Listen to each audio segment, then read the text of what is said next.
Tant que je vis, cet homme ne sera jamais gouverneur de la région de Makwa. Un homme irresponsable et cruel ne mérite pas un tel poste. Je vais le dénoncer. Et même s'il me tue, j'ai pris ma décision, j'irai jusqu'au bout. Je vais nous venger. Et rien ne m'arrêtera, même pas ton opposition. Mais que nous cache cette famille? Quelle est cette histoire que la mère de Bisek a si peur que sa fille raconte?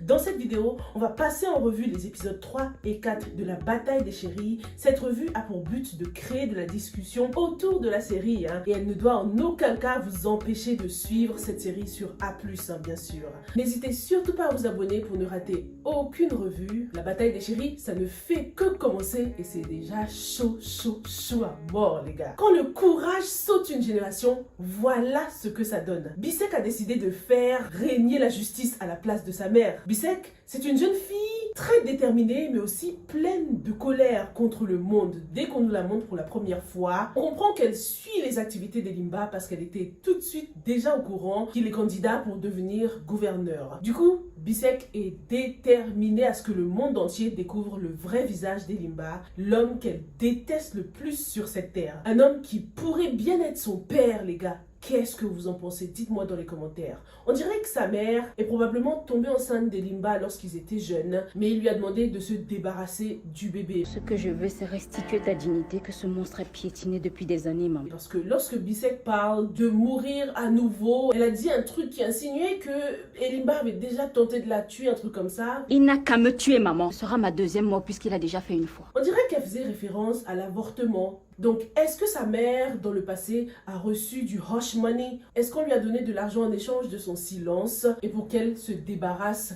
de sa grossesse? En tout cas, aujourd'hui, on constate que sa mère vit cachée, on dirait. Elle vit dans la peur, elle veut absolument s'éloigner des hommes politiques. On a hâte d'en savoir plus concernant leur histoire parce qu'elle va clairement nous permettre de découvrir le vrai visage d'Elimba, un homme malhonnête, égoïste et irresponsable. La conversation qu'il a eue avec sa fille était vraiment touchante. On découvre une fille pleine de maturité qui essaye tant bien que mal d'expliquer à son père à quel point sa candidature au poste de gouverneur risque d'avoir un impact très négatif sur elle. Capoel risque de non seulement perdre sa meilleure amie dont le père fait partie du camp adverse, mais en plus elle sent très bien qu'elle perdra son père Elimba également, qui sera encore plus absent de sa vie qu'il ne l'est déjà. L'absence du père se ressent déjà dans cette scène par rapport à comment les personnages sont assis. En plus, Elimba n'a pas su trouver les mots pour rassurer sa fille. Ça se voit qu'il ne la comprend pas vraiment. De plus, ils sont assis tellement loin l'un de l'autre.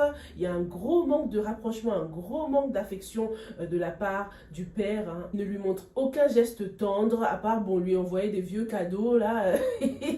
Dans l'épisode précédent, on a vu qu'il lui avait quand même fait un petit cadeau pour son anniversaire, mais les cadeaux ne peuvent clairement pas remplacer la présence d'un père. Donc, gros manque à ce niveau-là, aucun geste tendre, aucun petit câlin en mode daddy's girl. Elimba ne pense qu'à sa petite personne. C'est pour ça qu'il est difficile pour nous de le trouver sincère lors de sa réunion de famille où il demande pardon à sa femme. Cette scène nous permet de comprendre plusieurs choses. Déjà, la dynamique qu'il y a dans cette famille. On constate qu'il y a deux clans. Le clan de ceux qui sont pour le couple Eli-Fatima et le clan de ceux qui sont contre ceux qui veulent le divorce. Si elle voit qu'elle ne veut plus vivre avec toi, elle n'a qu'à partir.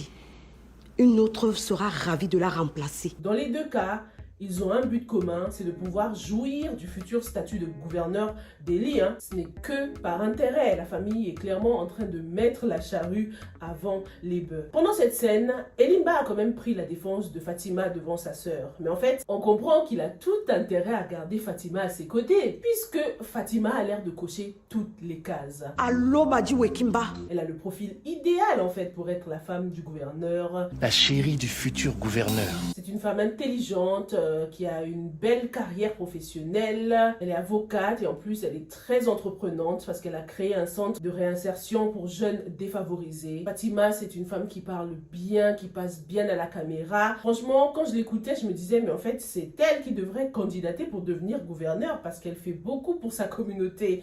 Elimba ne fait que profiter du statut de sa femme. Il en profite au maximum. Si mon parti remporte les élections régionales et que je deviens gouverneur, ce genre de centres seront construits partout dans la région. Il est avec sa femme, pas par amour, mais parce qu'il aime ce qu'elle représente pour lui. C'est un bon match, hein. Les deux matchent bien. Fatima fait du bien à sa réputation. Une réputation qui d'ailleurs vient d'être souillée avec la publication d'un livre intitulé « Les chéris de ma vie ». Un livre qui relate toutes les infidélités d'Elimba, les gars.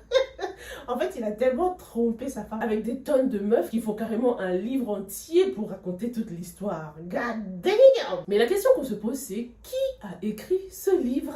Qui veut se venger à ce point-là? Qui veut salir sa réputation? Elimba a fait du mal à plusieurs femmes, mais très peu décident de se venger. Et on comprend tout à fait pourquoi, hein. Beaucoup ont sûrement peur de son statut social. C'est un homme qui pèse lourd dans la société quand même. En tout cas, la honte pour Fatima.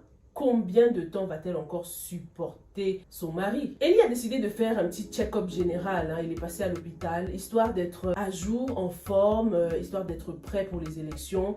Bon, espérons que les résultats reviendront négatifs, qu'il n'aura rien, hein, qu'il sera en bonne santé, parce que sinon je trouve que ça fera trop cliché si on découvre que bon, il s'est chopé une MST ou un truc comme ça, je sais pas. Dites-moi ce que vous en pensez. En tout cas, à l'hôpital, il a croisé son ex, Ngobo, avec sa mère. On comprend direct que c'est la mère de Ngobo qui a tout, qui a tout organisé. Hein. Elle a tout manigancé pour que les ex se croisent.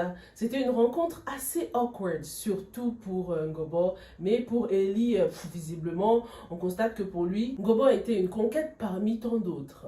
La mère de Ngobo a des objectifs à atteindre, coûte que coûte, no matter what. Tout s'arrache, ma fille. Répète après moi. Je vais aimer Elimba à nouveau. Quitte à écarter le fiancé de sa fille. Elle fait du chantage affectif, elle rompt les fiançailles de sa fille sans lui en parler. J'ai pris ma décision, tu ne peux épouser ma fille. Ne mets plus jamais les pieds dans cette maison. Elle va juste trop loin, quoi. Et malheureusement, Ngobo ne peut pas aller à l'encontre des désirs de sa mère. Je me dois de respecter sa décision. Je lui dois tout. J'aime trop son fiancé, là. Ça se voit qu'il est sincère, qu'il est un mec bien. On sait pas encore tout à fait ce qu'il fait dans la vie, mais c'est dommage de ne pas lui donner sa chance quand même. Entre lui et Ngobo, je pense qu'ils vont quand même continuer à se voir. Je le vois mal lâcher sa Ngobo aussi facilement. Ils vont continuer à se voir, probablement en cachette. Qu'est-ce que vous en pensez? Côté vie politique, les gars, on a Ekoto, le mauvais perdant qui a décidé de démissionner du Parti Socialiste, s'il vous plaît. Il s'est barré, le mec, puisqu'il n'a pas été sélectionné tête de liste. Hein. Il s'est barré en grande pompe en faisant une annonce à la télé carrément. Ekoto va, de ce fait, devenir la plus grande menace du Parti Socialiste puisqu'il quitte ce parti en emportant avec lui des infos précieuses. On s'en doute, il connaît très bien comment le parti fonctionne, il connaît les points forts, les points faibles. Va-t-il créer son propre parti ou est-ce qu'il va rejoindre un autre parti? Affaire à suivre. En tout cas, Ellie et sa team le considèrent comme une grande menace. Dites-moi ce que vous avez pensé des épisodes 3 et 4 de la série. Qu'est-ce que vous pensez surtout de Bisek? Est-elle la fille cachée d'Elimba? Rendez-vous demain pour la suite des revues. Stay safe and stay blessed. Bye!